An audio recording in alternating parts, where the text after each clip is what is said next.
Hi friends, ఈరోజు వీడియోలో నేను మీతో ఎంతో రుచికరంగా ఉండే మటన్ పాయ ఎలా తయారు చేసుకోవాలో చూపిస్తానండి. రోటీ, చపాతీ, నాన్ అలాగే దోశల్లోకి చాలా రుచికరంగా ఉంటుంది. అలాగే ఈ పాయ హెల్త్కి కూడా చాలా మంచిదండి. క్విక్గా కుక్కర్లో ఎలా తయారు చేసుకోవాలో చూద్దాం.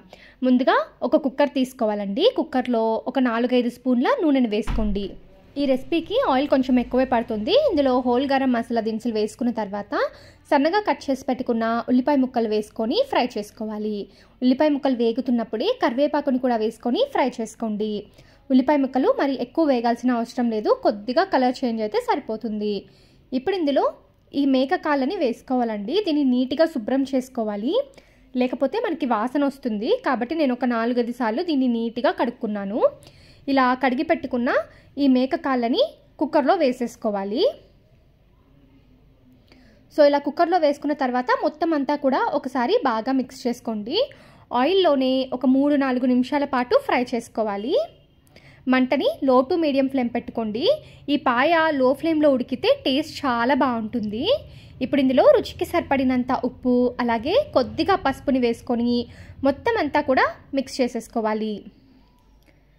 ఇలా మిక్స్ చేసుకున్న తర్వాత మనము మంటని మీడియం టు లో ఫ్లేమ్లో పెట్టుకొని బాగా కుక్ చేసుకోవాలండి. ఈ లోపల మసాలాని ప్రిపేర్ చేసుకుందాం. ఒక మిక్సీ జార్లోకి ఒక మీడియం సైజ్ ఉల్లిపాయను తీసుకొని ముక్కలుగా కట్ చేసుకొని వేసుకోండి. అలాగే ఇందులో చిన్న అల్లం ముక్క అలాగే 4-5 వెల్లుల్లి రెబ్బల్ని కూడా యాడ్ చేసుకోవాలి. ఇప్పుడు ఇందులో 1 టేబుల్ స్పూన్ ధనియాలను వేసుకోండి. అలాగే 1/2 టేబుల్ స్పూన్ జీలకర్రని వేసుకోవాలి. ఇక్కడ నేను ఎండు కొబ్బరిని వేసుకుంటున్నానండి. తురుముని వేసుకుంటున్నాను. మీ దగ్గర ఎండు కొబ్బరి ముక్కలు ఉంటే ముక్కల్ని కూడా వేసుకోవచ్చు. ఇప్పుడు ఇందులో కొద్దిగా నీళ్ళని వేసుకొని మెత్తగా గ్రైండ్ చేసుకొని పక్కన ఉంచుకోండి. ఇప్పుడు చూడండి, నేను ఒక 6-7 నిమిషాల పాటు ఆయిల్లోనే ఈ మేక కాళ్ళని బాగా ఫ్రై చేసుకున్నాను. ఇప్పుడు ఇందులో మనం ముందుగా సిద్ధం చేసి పెట్టుకున్న మసాలా పేస్ట్ని వేసుకొని బాగా మిక్స్ చేసుకుంటూ పచ్చి వాసన పోయి ఆయిల్ పైకి తేలే వరకు కూడా ఫ్రై చేసుకోవాలి.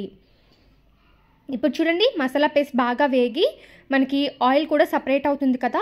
ఇలా బాగా వేగిన తర్వాత ఇందులో 1 టేబుల్ స్పూన్ కారం వేసుకోండి. కారం కొంచెం ఎక్కువే పడుతుంది. అలాగే 1/2 టీ స్పూన్ ధనియాల పొడిని కూడా వేసుకొని మొత్తం అంతా కూడా మిక్స్ చేసేసుకోవాలి. ఈ కర్రీ అయితే చాలా టేస్టీగా ఉంటుందండి. తప్పకుండా ట్రై చేయాల్సిన రెసిపీ. ఇలా మనము మిక్స్ చేసుకున్న తర్వాత ఇందులో కట్ చేసి పెట్టుకున్న టమాటో ముక్కలు వేసుకోవాలి. నేను ఒక మీడియం సైజ్ టమాటోని తీసుకొని ముక్కలుగా కట్ చేసుకొని వేసుకున్నాను. ఇప్పుడు టమాటో ముక్కలు కూడా బాగా మిక్స్ చేసుకుంటూ కుక్ చేసుకోవాలి. ఇప్పుడు ఇందులో కరివేపాకు, కొత్తిమీరని వేసుకోండి.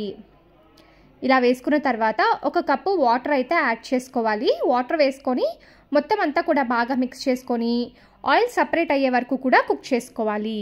ఒక 5-6 నిమిషాలకి మనకి గ్రేవీ బాగా కుక్ అయ్యి ఆయిల్ అయితే సపరేట్ అవుతుందండి. ఇప్పుడు చూస్తున్నారు కదా, మనకి ఆయిల్ అయితే సపరేట్ అవుతుంది. ఇప్పుడు దీన్ని మరొకసారి మిక్స్ చేసుకోవాలి. ఇలా మిక్స్ చేసుకున్న తర్వాత ఇందులో 1/2 టేబుల్ స్పూన్ మిరియాల పొడిని వేసుకోండి. ఫ్రెష్గా దంచుకున్నదైతే టేస్ట్ బాగుంటుంది. అలాగే వేయించి పొడి చేసి పెట్టుకున్న జీలకర్ర పొడిని కూడా వేసుకోవాలి. అలాగే గరం మసాలాని కూడా వేసుకొని మొత్తం అంతా కూడా బాగా మిక్స్ చేసేసుకోవాలి.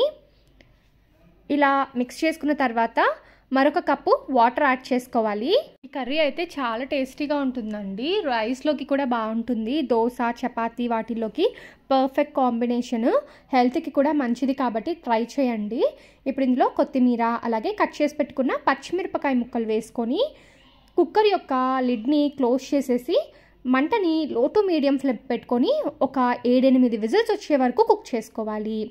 7-8 విజిల్స్ వచ్చి ప్రెషర్ మొత్తం పోయాక లిడ్ ఓపెన్ చేసి చూద్దాము.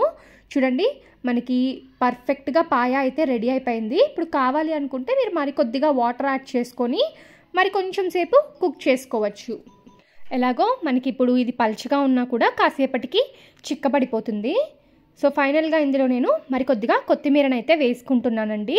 అంతే, స్టవ్ ఆఫ్ చేసుకొని సర్వ్ చేసుకుంటే ఎంతో రుచికరంగా ఉండే పాయ అయితే రెడీ అయిపోయింది. తప్పకుండా ట్రై చేయాల్సిన రెసిపీ. స్పెషల్లీ చపాతీ అండ్ నాన్లోకి అయితే అదిరిపోయే కాంబినేషన్. ట్రై చేసి ఎలా వచ్చిందో కామెంట్ సెక్షన్లో తెలపండి.